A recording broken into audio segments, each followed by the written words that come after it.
আমি চিত্রাঙ্গদা, দেবী নহি, নহি আমি সামান্য রমণী। পূজা করি রাখিবে মাথায়, সেও আমি নহি। অবহেলা করি পুষিয়া রাখিবে পিছে, সেও আমি নহি।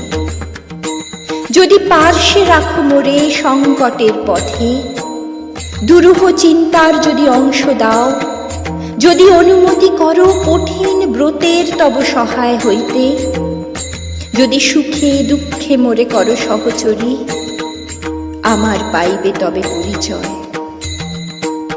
গর্ভে আমি ধরেছি যে সন্তান তোমার, যদি পুত্র হয়, আসই সব বীর শিক্ষা দিয়ে, দ্বিতীয় অর্জুন করি তারে একদিন, পাঠাইয়া দিব যাবে পিতার চরণে, তখন জানিবে মোরে প্রিয়তম। আজ শুধু নিবেদি চরণে আমি চিত্রাঙ্গদা, রাজেন্দ্র নন্দিনী।